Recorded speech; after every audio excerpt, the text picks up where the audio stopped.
The revolution was driven by the discovery that you could use steam engines to do all kinds of interesting things. But that was followed by additional revolutions for electricity and computers and communications technology. We're now in the early stages of the fourth industrial revolution, which is bringing together digital, physical, and biological systems.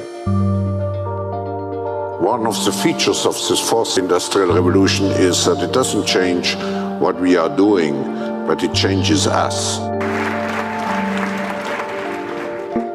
With the ability to visualize brain activity, for example, through a simple consumer-based EEG device, it gives us access to ourselves in ways that we've never before thought possible. It unlocks the black box that is the brain and enables us to really, truly be able to realize an identity that is aspirational. There's now a scientific foundation for the effects of mindfulness on the brain, on the genome, on biological aging. And when the human mind does know itself, then you get the potential for a new renaissance that restructures itself in terms of our relationship to life, our relationship to the planet, our relationship to work. We need a different economic model. And by that I don't mean capitalism versus communism. What I'm talking about is a shift in the system along the lines of the two big changes that happened in the 20th century, Keynesianism, with a much greater focus on health and education and the role of government working with business, and then a reaction against that in late century to neoliberalism, where the focus was on free markets, freedom of the individual, and getting governments out of the way. We need a shift to a new system that will allow us to meet the basic needs of every human on the planet, that will live within planetary means, that will be fairer, and that will be focused as its key goal, not on growth per se, but on maximizing human well-being. And history tells us that a values shift is triggered by creation of a new story about how we want to live.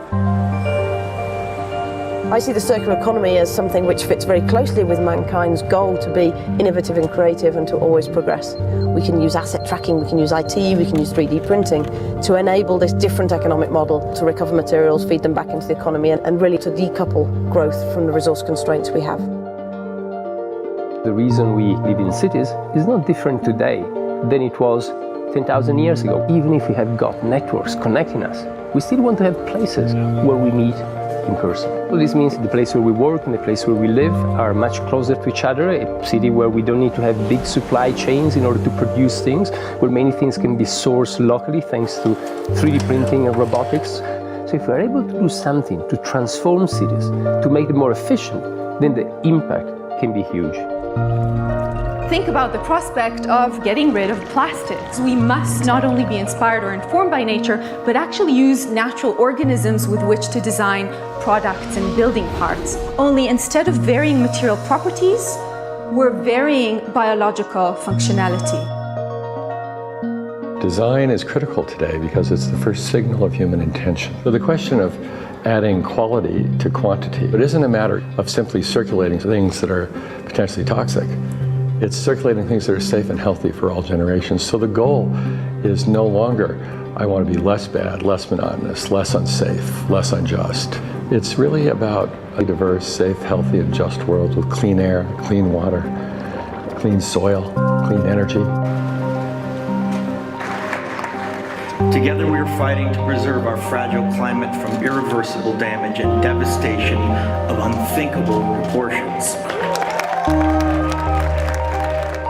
If we think about the original Industrial Revolution, it was an energy revolution. I like to think of it as a kind of bookending of a period in human history during which we used fossil fuels, and it worked very well for us for a long time. But now we have to bring that to an end. We have energy technologies that can power our civilization: solar, wind, biomass. So then the question is, well, how do we get grid integration? Maybe the wind is blowing in Denmark, the sun is shining in Germany, and now you can move that electricity through an integrated grid.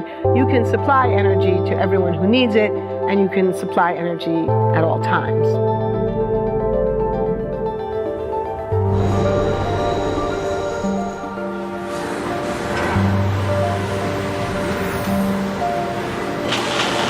Walking around, you do see different stuff as far as like the body marriage line. They use a lot of things that help them lift up and move things to the car. You just sit there and, program something, and if it has its own set mind to go ahead and do everything. And then as humans, we just come in and take the extra step to help the technology. It's not the cure-all for everything. There's definitely a lot of things where people perform the operation better, but certainly for the right applications, robotics are a huge improvement for the process. The projection of 5 million jobs lost by 2020 to technology is serious, but it's not the main question. Construction, manufacturing, services, public health and education, these industries will still exist. The main question is, what will be the future of work? How will we define work? How will we share the wealth? From the viewpoint of the labor or jobs, now we really need new education or new training. We're working with a World in Motion in FIRST Robotics, trying to encourage students from 3rd grade all the way up through the end of high school. We had students make sailboats, and then we had them race them, and so they could see how quickly they could move. And they immediately went back and started to say, oh, I saw what happened, I'm going to go change this or that. And that was 3rd graders. I've just given a prize to a kid of 18 years old that has discovered something really very, very unique. Came up with how to get better productivity and better yields for seeds of corn. And so he basically came with the idea that if you would perforate these seeds, you would get more food. And you think about it and say, but he didn't go to university. So how does he get all that knowledge? And he told me, I've been watching YouTube since the age of 12, and I'm so interested that I've seen everything about it. I've read everything about it. The world is really open to learning. The thing is, how do you give the incentive to your kids to do that?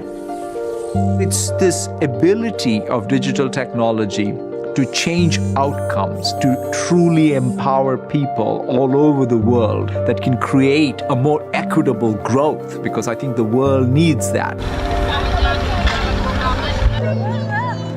Fourth industrial revolution has the potential to make inequalities visible and to make them less acceptable in the future, and hopefully to gather and garner political support to take the necessary decision to reduce the gap.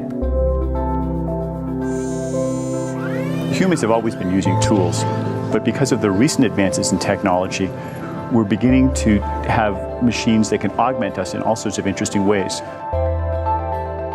I was the first person in the world to be able to voluntarily move my legs while stepping in a robot by exciting the nervous system using electrical stimulators directly onto the spine. We believe that a cure will be possible if enough of the right people have the will to fast-track a cure for paralysis.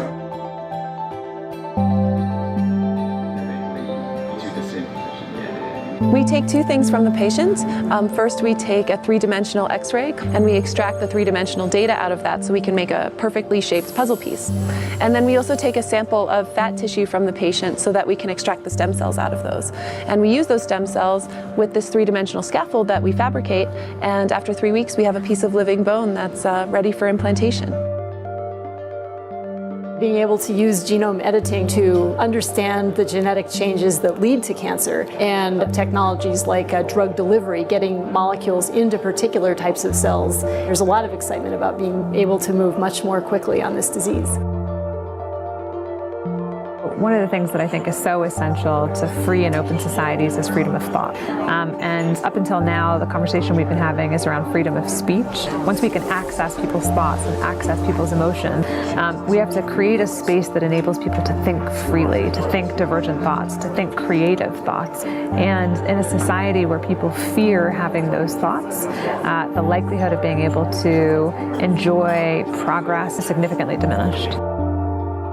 We need to take responsibility at every level of society, from the individual and the personal to the institutional to the global, to adapt to these technological challenges and changes which are redefining what it means to be human, what it means to work, what it means to be completely embedded in this world.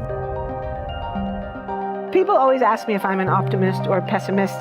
The technology exists, but how do we get it and implement it at the scale we need at a price that people around the world can afford?